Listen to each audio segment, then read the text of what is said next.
An iconic nameplate in Mercedes' massive portfolio, the SL dates back to the year 1954 with the launch of the glowing W198 Coupe, which to me is the most beautiful car the world has ever seen.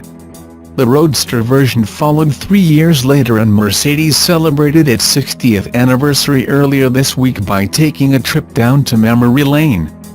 The current R231 model was launched about 5 years ago, and even though it's far from being a strong seller, the SL class is expected to live on into the next decade.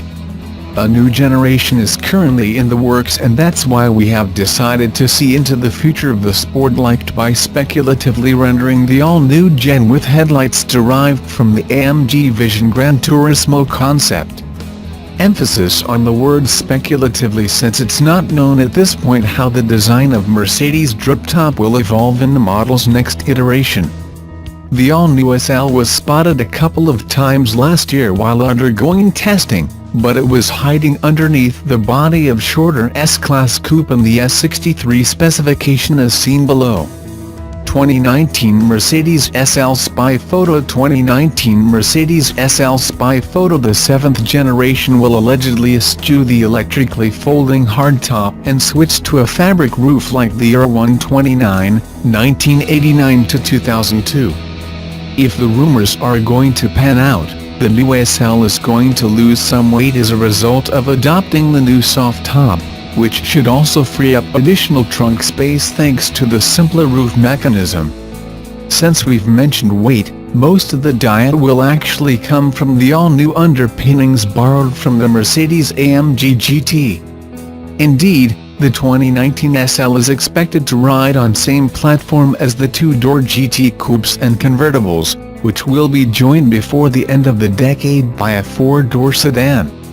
Instead of getting the R232 caught in M, it is believed the next SL is known internally as the R233 to emphasize the vast changes over its predecessor. The coupe body style might come back, but take this rumor with the proverbial grain of salt.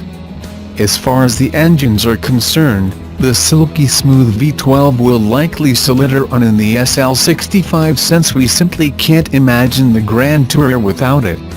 Mercedes will soon introduce a new inline-6 256 inches gasoline unit in the S-Class facelift, and that seems likely as suitable to find its way inside the SL's engine bay for an entry-level variant.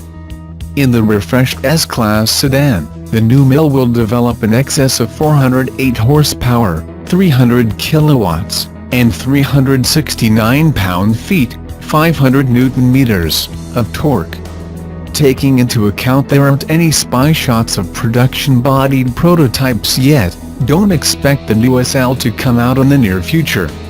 A plausible scenario regarding the Roadster's premiere would have to be the end of 2018 or early 2019. Tesla owners could be accused of having a love-hate relationship with their vehicles.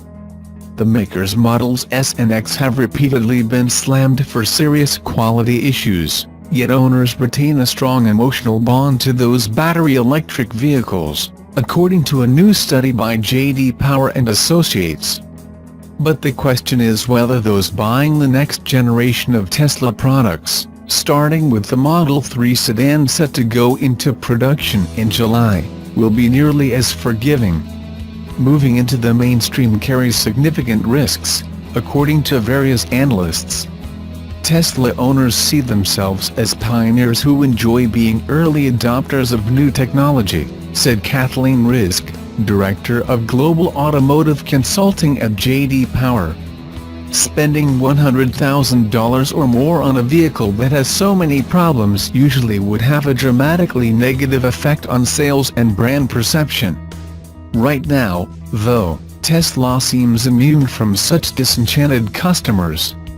Power normally does not report on Tesla in surveys such as its closely followed initial quality study due to the relatively small sample sizes, but what data it does get from owners suggests that Tesla wouldn't fare very well against high-end competitors, such as Mercedes-Benz, BMW, Audi or Lexus.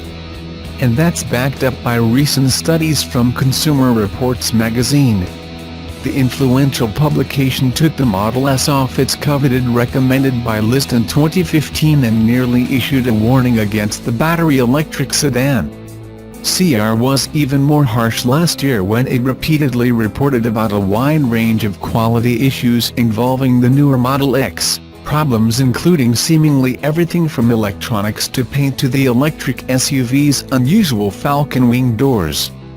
In a new study, Tesla, Beyond the Hype, Power wanted to look at not just what is going wrong for Tesla but why, despite its well-known quality issues, the brand continues to grow sales for its luxury models, and has taken so many early reservations for the upcoming Model 3.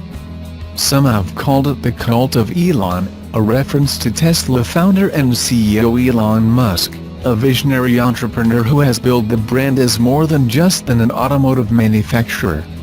To him, and Tesla loyalists, it is helping drive a broad transformation within the auto industry and, indeed, beyond.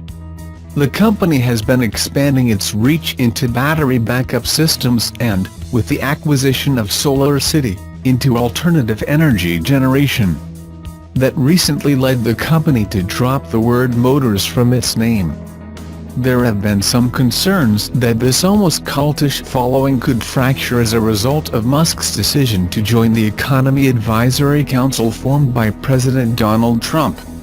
Indeed, there was a flurry of protest, with some customers canceling their Model 3 reservations, but Tesla claims the impact was minor and that there are still well over 300,000 reservations in hand. The Model 3, suggests Power's risk, could be the bigger challenge to Tesla. That's the longer-range, lower-priced sedan the company expects to expand its appeal into the mainstream, with Musk forecasting Tesla sales will reach 500,000 in 2018, and 1 million by 2020. But where Models S and X owners typically have additional vehicles in the household fleet that they can turn to while those battery cars are in for repairs, the Model 3 is more likely to be an owner's primary mode of transportation. As a result, risk suggests that consumers who buy the new sedan will be less tolerant of quality trouble. When consumers buy a mass-market car priced around $35,000 that will be their primary mode of transportation, the degree of expectation will increase immensely, Risk said. We've seen that with other well-liked brands, whether or not it involves an electric vehicle. CEO Musk has emphasized quality in recent months, insisting Tesla is taking aggressive steps to resolve problems with existing models and prevent similar issues with the Model 3. The proof will come soon. The first of the new battery sedans are set to be delivered to U.S. buyers well before the end of this year. Mazda Motorsports has just added a slick-looking handmade hardtop option for the 2017 MX-5 Global Cup race car, but you can't just pick up at a dealership for your regular S-mere mortal Miata. This roof is being offered exclusively for the Global Cup race car rendition of the car so it can be eligible for competition in a greater range of events. While our first year was spent concentrating on the successful launch of the MX-5 Cuban Pesos car in our battery-tender global Mazda MX-5 Cuban Pesos presented by Goodrich Tires, we knew that was just one arena for customers.